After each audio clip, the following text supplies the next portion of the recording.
Hi everyone, Dave Verdun here from C2C Solutions. Last week I gave a keynote in Phoenix at the 2016 ASQ Lean and Six Sigma conference, and it wasn't recorded, and I used a software other than PowerPoint, so there were no slides available to share. Several people requested those slides, so I decided to do a real quick re-recording and post it up on YouTube.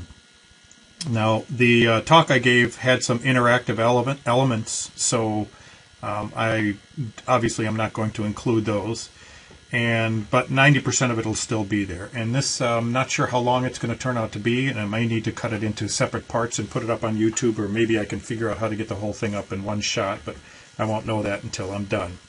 So this will also be posted to the ASQ website for all the attendees at the conference. All right, so let's go.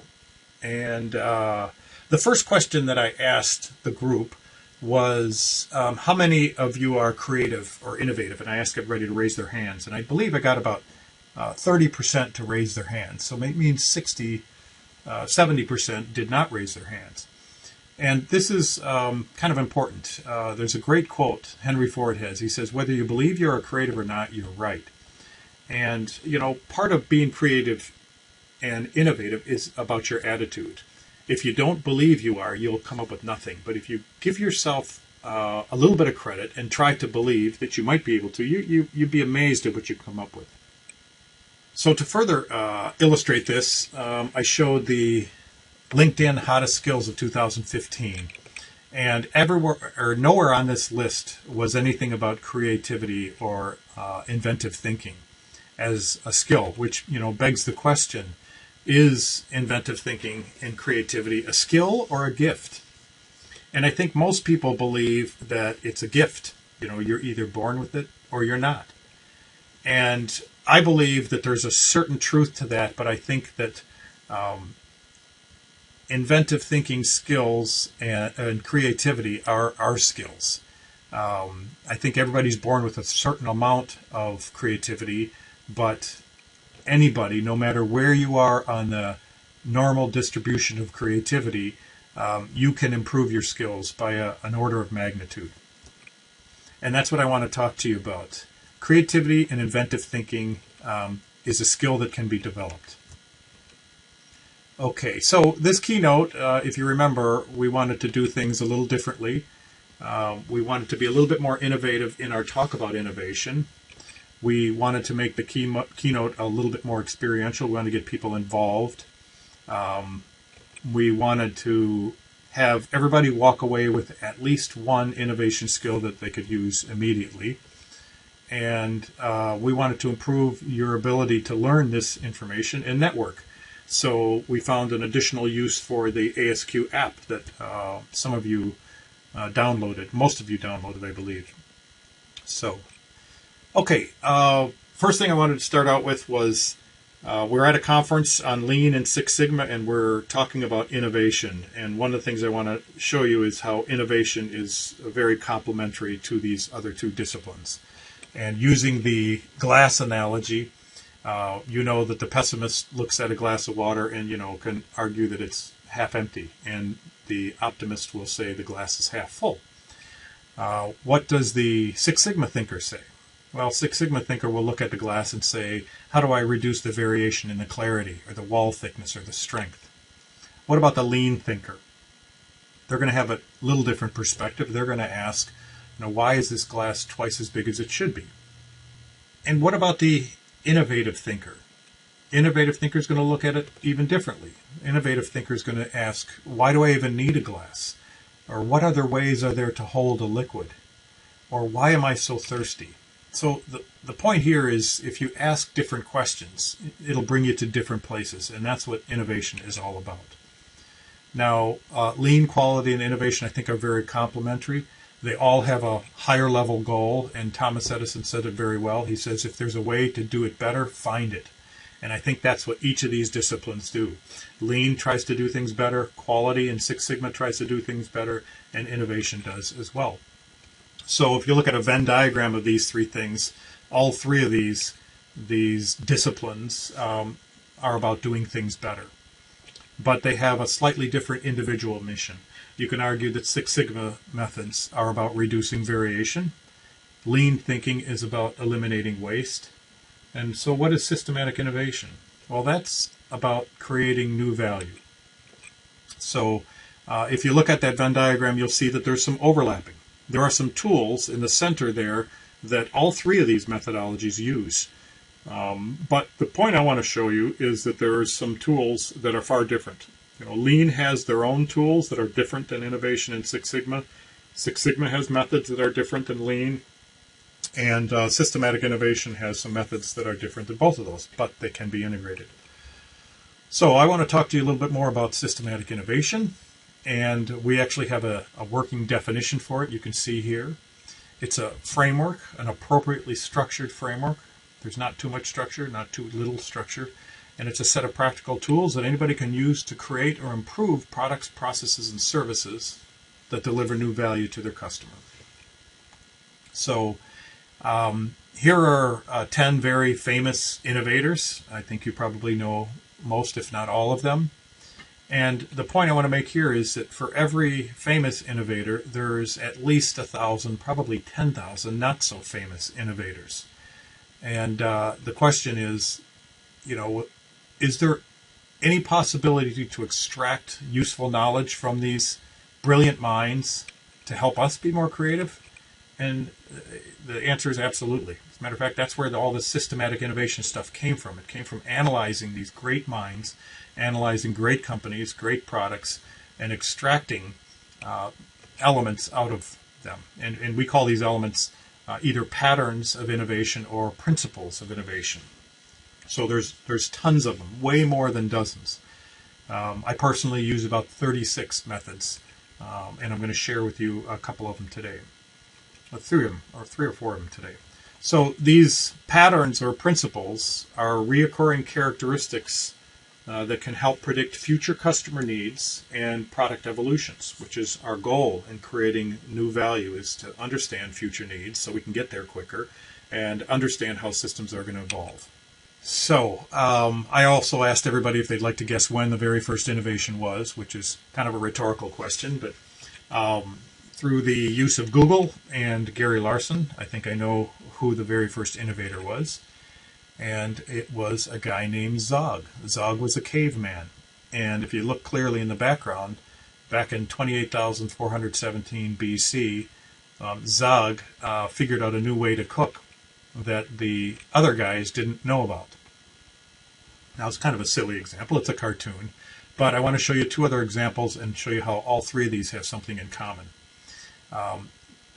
Not a lot of people realize that it was 500 years between the invention of glasses and the invention of bifocals, which tells me that the invention of bifocals is pretty significant innovation because it took 500 years to get there. And there's another thing I demonstrated at the conference, which was a knife that was very sharp to cut paper and very dull so it didn't cut your hand. Well, all three of these have something in common. They all solve a physical contradiction. A physical contradiction is a situation where you have an item that you want in two opposite states. I want the meat over the fire, but I don't want it over the fire. I want prescription A for distance, but I want prescription B for reading. I want a sharp knife, but I want a dull knife. So all these three things have something in common, and they're called the separation principles. Or actually, they're called a physical contradiction. The solution to that is through these little tricks that you can use.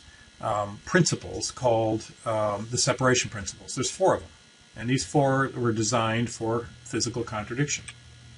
Separation in time, space between the parts in the whole, and upon condition. So separation in time, I want long wings on an airplane for lift, but I want short wings for drag. Well, most people think, well, you can have one or the other. You can't have both. Well, maybe we can have both. As a matter of fact, the F-14 and the F-111 both have separation time principle. They actually have long wings and short wings. They bring out the long wings when they need it during takeoff and landing, and then they sweep back when you don't need all that surface area and length. Space, glasses. That's where I got prescription A and B in glasses, just in different spaces. Separation between the parts in a whole. Sometimes you can solve the physical contradiction by looking at it from a scalar perspective. An example of that, I'll show you an object that's both rigid and flexible. And that object everybody knows, it's a bike chain. The system as a whole is very flexible, but it's made up of a bunch of very rigid steel elements. And then the knife that I showed you, separation upon condition. On a hard surface, it actually cuts very well. On a soft surface, it won't cut at all. So this is the first of 4 things that I wanted to show during the keynote that you may be able to use right away. When you have a physical contradiction, an item that you want in 2 opposite states, maybe I can use one of these 4 principles to solve it. There's a lot of other elements of creativity and inventive thinking, ranging from having the right attitude, and I'm just going to let you read these. If you want to pause the video, you can read these, but there's a whole lot of elements of attitude that are important for innovation. There's also elements of knowledge, being able to connect the dots, understanding your system and adjacent systems and industries and outside technologies. Another element is freedom to fail, eliminating fear. As Thomas Edison, he have not failed at all. He found 10,000 ways that didn't work for his light bulb. You want to learn from your mistakes. You want to experiment, test things, and learn. Team diversity is also very important. Having a very diverse team of young, old, veterans, newbies, right-brainers, left-brainers, optimists, pessimists, and so on. Even different thinking styles really helps you come up with good ideas. And by the way, each one of these things we could talk a lot more time on. I just wanted to introduce them very quickly and focus on a few. The next one was recognizing overcoming barriers of innovation. There's a lot of barriers. The 2 that I addressed in the conference was strong psychological inertia and large egos. Psychological inertia is your paradigms, the rules that you learn over life experiences, and they define how you see things and how you do things and how you interpret things.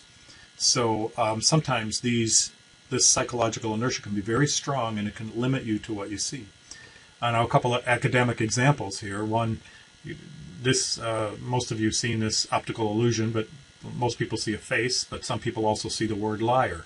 Some people can see both of those. And if you look, I think you can see both of them pretty easy. And then we had fun with this little dress example where, there's some people that see clearly gold and white, myself, and there's other people that clearly see black and blue. And you see things in different ways. The one way to eliminate some of this psychological inertia is to think functionally.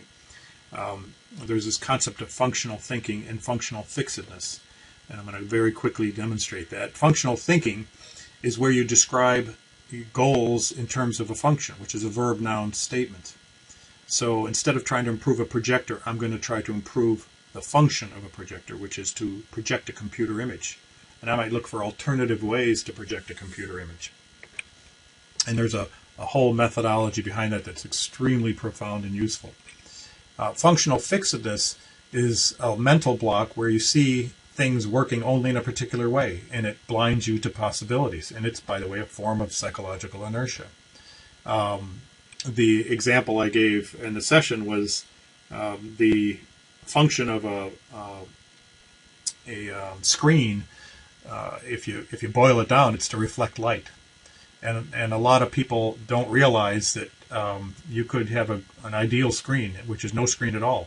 I don't know how many times I've been to clients where they have a very expensive screen that motorized and comes down. And I love, in the middle of my talk, telling them how useless it was to spend their money on that screen. And then I just power it up and I retract the screen, and right behind it is a white wall that works perfectly well. That's functional fixedness, where you don't realize the wall can actually do a job as well. So there's also large egos is another problem, which at the conference I showed a video. I'm not going to show it now, but there's a video on that really clearly shows a big ego. It was kind of fun. But the point of the egos is egos can block you to innovative ideas too. So you want to make sure that when you have a meeting, a cross-functional team, you want to make sure that all the egos that are checked at the door. And there are ways to do this. There are ways to get equal participation from everybody, and ways to make sure that egos don't get in the way at all. The biggest thing that I wanted to show you is the sixth thing here, which is a process for inventive thinking and specific tools for inventive thinking. And these things can help you think laterally, and they can help you solve problems and generate interesting ideas much better than just a typical brainstorming session. So we have all of that into a framework we call systematic innovation. It's an 8-step framework, and these steps are very logical. The first step is all about understanding your customers, because we argue the beneficiary of all innovation is your customers. Most of the time it should be external customers, but you can also do innovation for internal customers. So the first step is about understanding your customers. Second step is about even further understanding them. We do a kind of a deep dive analysis on the customers, and I'll show you a little bit about that a little later. And it's building these function models. So after we do that, steps 1 and 2 are all about understanding requirements. The next logical step is to generate some ideas. Well, we also have many tools to help you come up with ideas, so we actually have too many of them, so we actually created a third step which helps show you which are the best tools to actually use to help you come up with ideas. I'll explain that a little bit in a few minutes as well. So select the right tool, generate ideas, then evaluate all the ideas that you have, synthesize, and come up with a concept that you're going to further develop, which step 6 is about, the further development, detailed design and development of the chosen concept. And then step 7 is about communicating value for your customers, and 8 is about standardizing on lessons learned. So, just to give you a little bit more detail, let's start with step 1. It's understanding your customers. The first thing you got to do is gather those requirements, and this is most people know how to do this very well. You know, there's different methods to gather requirements. There's interviews and conversations and surveys, observational research, focus groups.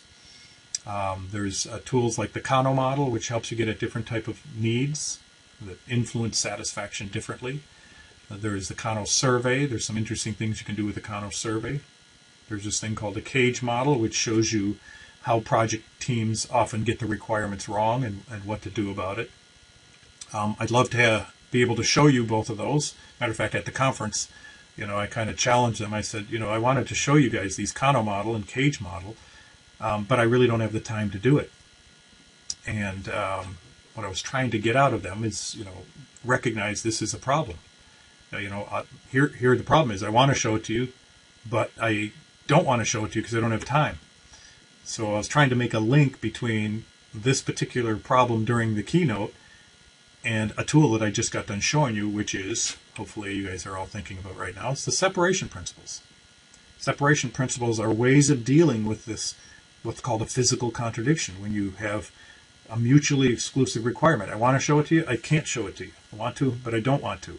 So how can you solve that? Well, we learned 4 principles, and that's how these tools work, is you have to apply the principles to the problem and see if you can come up with a clever solution. It's the power of the and thinking over the or thinking. I wanted to show it to you, but I don't want to show it to you. Well, pick one or the other. You can't do both. Well, maybe we can do both.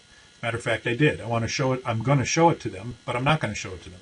And maybe you're already figuring this out, but what I did is I pre-recorded a Kano model, and cage model discussion, and it's up on YouTube. So all they have to do is search on Kano model or cage model under YouTube, and you'll see these videos, and then you can see them. So, so there's methods to gather requirements, and there's methods to go a little bit deeper, like lead user analysis. A lot of people know about that, talking to customers that really use your product or service a lot, and they understand it sometimes better than you understand it. You could also dig deeper by looking at the whole cradle-to-grave perspective. Not just the product or the service. Look at the whole process, before the use, during the use, after the use. And then asking a lot of why questions, obviously, during your conversations and interviews to get at what we call the root needs. Then when you're done getting all the requirements, you need to organize those, document those, and make sense out of them. So there's this thing called the affinity process that helps you organize needs. There's QFD's House of Quality, which helps you understand and document and prioritize and make sense out of the needs. There's the VOC Opportunity Matrix. There's the Analytical Hierarchy Process. All of those techniques will help you with the last step, which is methods to gather and organize and prioritize. Now, the big problem with this is that, wait, isn't everybody doing this? And most companies are doing voice of customer, and they're talking to their customers. And if that's the case, then everybody's getting the same information. And how are you going to differentiate yourself if you're all getting the same information? So I'm sure that there's some people that do it better than others, but you need to go a little deeper. And then that's what step 2 is about. Step 2 is done in conjunction with the voice of customer to help you understand the needs even at a little bit deeper level. So Einstein's got this great quote that I always think about when we talk about this situation analysis. And his quote says, if he was given an hour to solve a problem his life depended on, he'd spend 55 minutes studying it and 5 minutes solving it. You know, his whole point there is really understand the situation before you try to solve it, which is counter to what most people do. Most people, given a challenge, will spit out 2 or 3 solutions in a matter of 3 seconds. He says, step back, think about it. Here's a little challenge that I gave the audience that you guys can pause and play with if you want. And this is about paying attention to details. The answer is not as obvious as you might think it would be. So, in real life, to do this analysis, we build these models. We call them function models. And there's purposes of these function models. One purpose is to understand the scope, get everybody on the same page on what the scope of the analysis is. Another purpose of it is to identify what the standard problems are. And standard problems are problems that are described into a format that has been seen or solved before. So let's not try to reinvent the wheel for anything that there's already a solution out there. There's research, and most people believe, including myself, that 90% of the technical problems that people face have already been solved by somebody somewhere. We just have to find that. Another reason for these models is to surface future requirements. Future requirements are latent needs and problems that customers won't tell you about. Well, why won't they tell you about? They won't tell you about these things because they don't realize or encounter them yet, or they believe they're impossible to solve, so they don't mention them, or they think, well, that's just the way it is. I'm not going to complain about something. That's just the way it is. It's inherent to the system. Fourth reason to build these models is to help remove your psychological inertia. When you talk functionally instead of what the product is, you talk about what the product does. That's a much better understanding of the situation, and you will remove a lot of the paradigms that you have. And the last reason to do these function models is a big reason, is to reformulate the problems. You know, a reformulated problem is a problem that has been elaborated to the point that allows for a completely different solution path than the original problem statement. This is huge. Now, if you can't solve it looking at it the way you are looking at it, we need to look at it from a different perspective. So a real quick, simple analogy is, I'm in a hotel, and a lot of people are complaining about, or I own a hotel, let's say, and a lot of people are complaining about elevator speed. You know, these elevators are too slow. But we can solve the problem by adding another elevator, or faster motors, or a different algorithm. And those are all very expensive. Or maybe we can reformulate the problem. Maybe it's possible. So we might ask some questions. You know, why? You know, why is this such a problem that they're slow? Well, and they come back and they say, well, because I'm standing here and I'm wasting my time. I'm bored. And then now you think about, well, what if I were to solve the boredom problem? If I were to solve the boredom problem, people won't even care about the slow elevators. Maybe I make the doors mirrored so they can, you know, check their hair and make sure their tie's straight. Or maybe I put a TV next to the elevators so they can, you know, be distracted and watch the news or something. You know, or newspaper. You know, something to minimize the boredom. and then maybe the problem will go away. Okay, so that was the second principle I wanted to show at the keynote. Was the first one was physical contradictions. The second one is reformulating the problem. Okay. All right. So we build these models, and to understand these models takes a little bit of time. And I really didn't have the time to go into the detail of these, but I wanted to show a real quick example. And I showed it about kids' shoes, and we talked about the problems with kids putting on their shoes. Young kids, they put them on the wrong feet, and they have a hard time tying them. Here's a function model of that, but we focused in on a very specific problem, and I'll just go right down to the problem. Shoes put on the wrong feet. The point of reformulating is you just try to describe the cause of the failure mode. So let's say the failure mode is shoes are on the wrong feet. Well, what causes that? And I'll argue there's two main causes. One is that the kids don't care if they're on the wrong feet. And the other one is the reason they're on the wrong feet is kids can't tell the difference between the right and the left because the right and the left shoe look identical. So the challenge to the group was see if we can solve the reformulated problems instead of the problem, shoes on the wrong feet. So if you look at these two, don't care if shoes are on the wrong feet, and left and right shoe look identical. Let's, instead of solving the problem, how do I get kids to put their shoes on the right feet? Let's try to solve the problem, how do I get kids to care if their shoes are on the right feet? And at the same time, how do I get kids to be able to see the difference between the right and the left shoe? That's a reformulated problem. And I also showed at the conference a very clever way of dealing with that problem. And most of the people during this interactive exercise, several of them, actually came up with that idea. Okay. Selecting the right tool. Here's another, I think, a very important concept is pick the right tool for the job. Now, before I zoom in here, I want to talk about there's different reasons that call for inventive thinking. If I were to ask you guys, how many tools do you have in your house? A typical person says, I've got 100 plus tools. If I were to ask, what's the best tool in your house? People want to say hammer or duct tape. But the truth of the matter is, the right answer is it depends. The best tool depends on the job you're trying to do. It's not, as a matter of fact, most of the time, it's not a hammer or a duct tape that you grab. You grab a different tool. Same thing for innovation. So what we did is we tried to figure out, why do people need to innovate? And we found that there's 10 common reasons. There's more than 10, but these are some of the most common reasons that people say, I need some inventive thinking. Number one, I want to wow the customer, come up with some unique feature to differentiate my offering from a competitor. Which is completely different than number two. I have a technical problem I'm trying to solve and I can't solve it. Which is a completely different problem than number four. I need to my competitor's got a great idea and I need to circumvent their patent. Which is completely different than number five. I need to get cost or complexity out of the system. So the point is, depending on what innovation job you have will dictate which tools are best. So we create a little matrix. And here is those same 10 things on the left side of the matrix. And on the top we put all these different innovation tools. Okay, in yellow on the top. And in the center you see all these cells filled in. And those just show you how good the tools are at addressing the innovation jobs.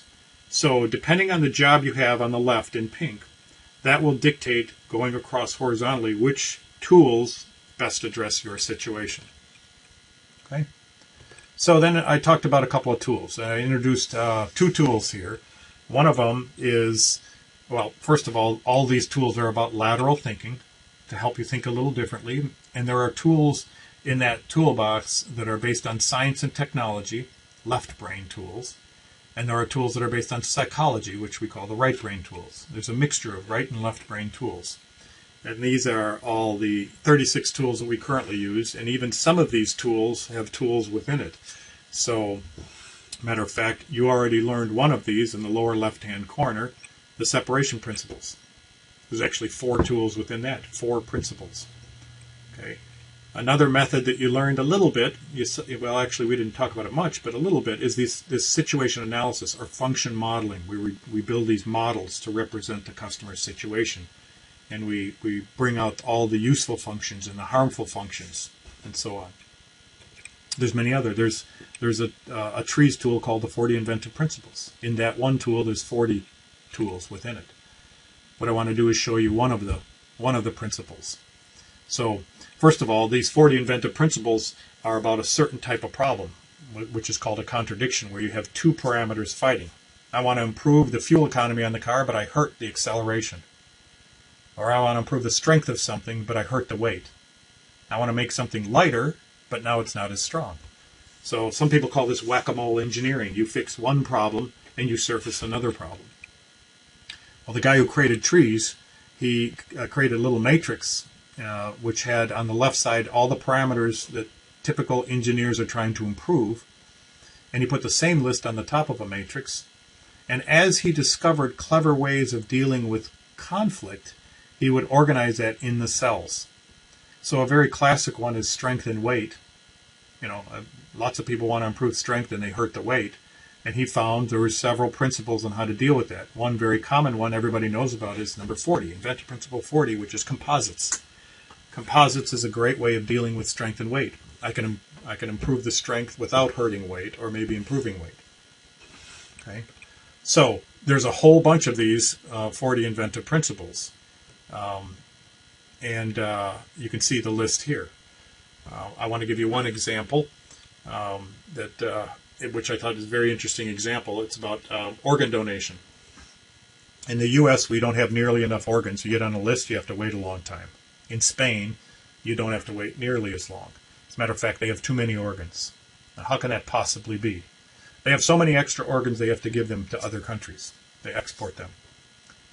So they used actually a very simple trick to do that. And it's going to sound super obvious when you hear about it, but it's amazing that we don't do that in the U.S. So they used, I can argue, an inventive principle called inversion. Inversion talks about doing something opposite, an opposite action. If something's fast, do it slow, in, out, backwards, forwards.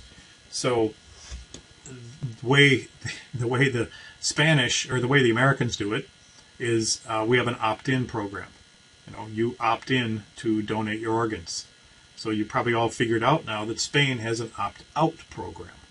By default, you're an organ donor unless you opt out. That simple little thing gave them plenty of organs.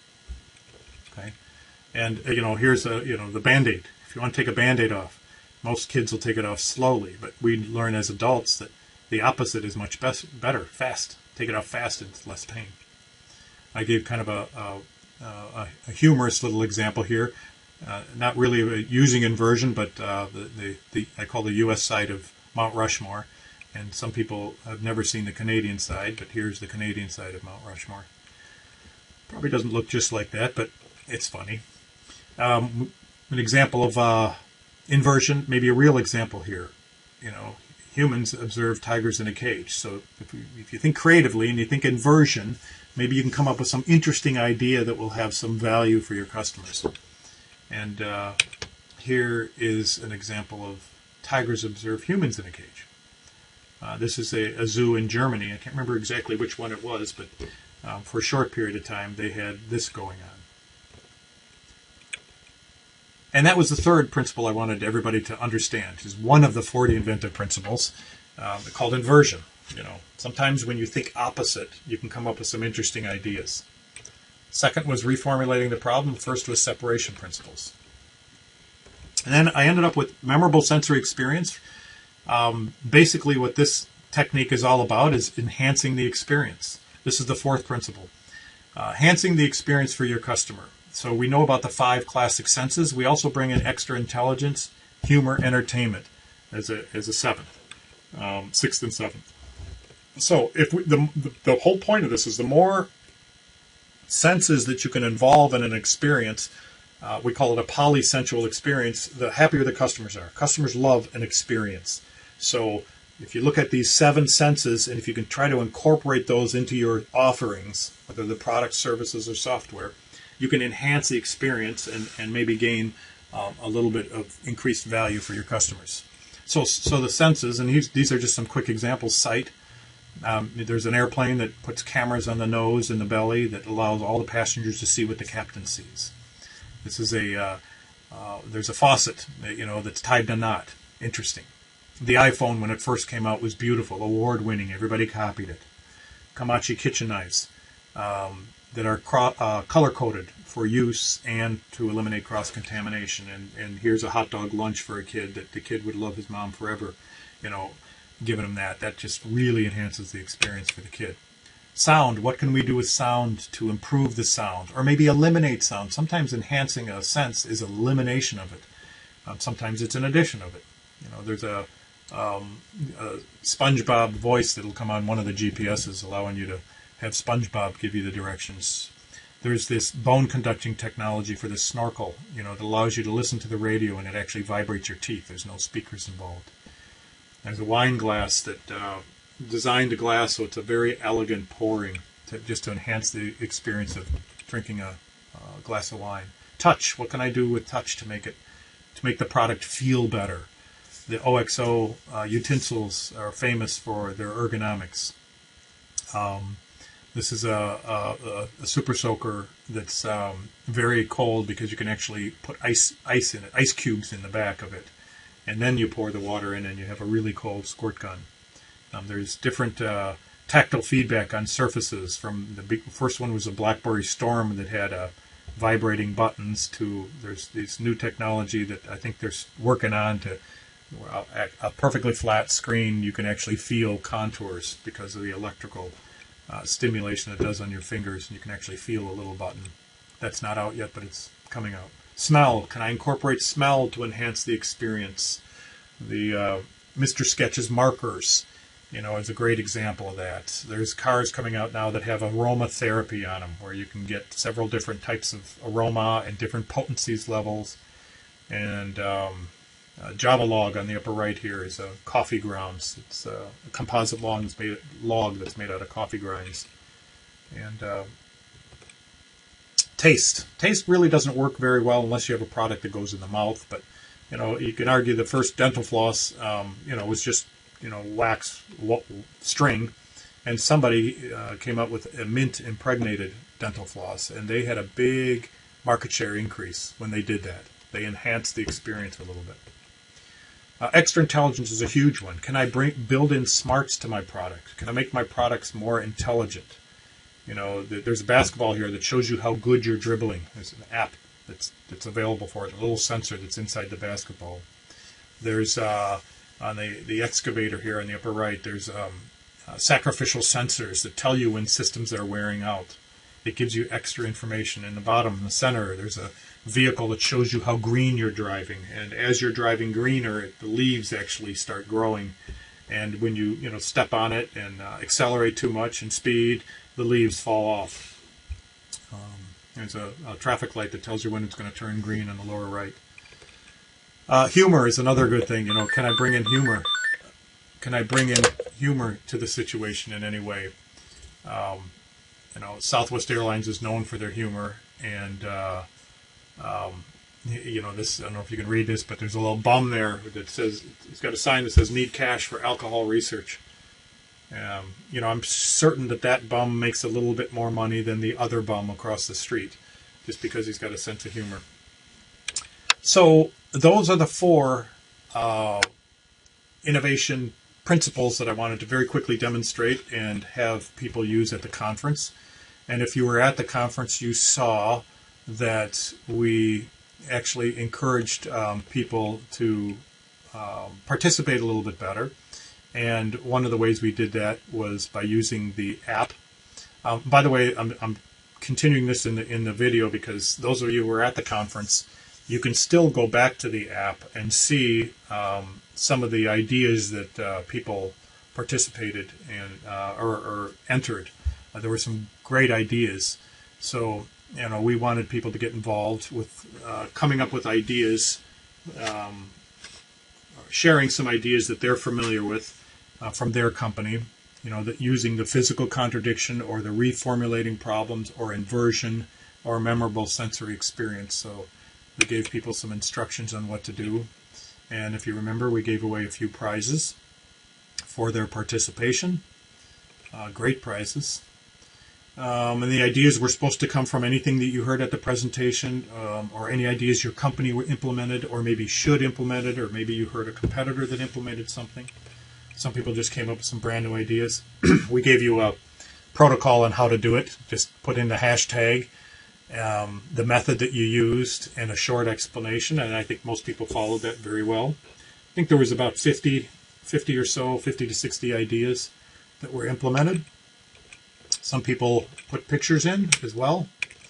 And like I said, those of you who participated in the conference, you can go back and look at that app and see some of the examples. And that's about it. Hopefully this video didn't take too long. And hopefully you all got something useful out of that presentation. Anybody has any questions, you can see my contact information on here. Feel free to give me a call or shoot me an email. Thanks.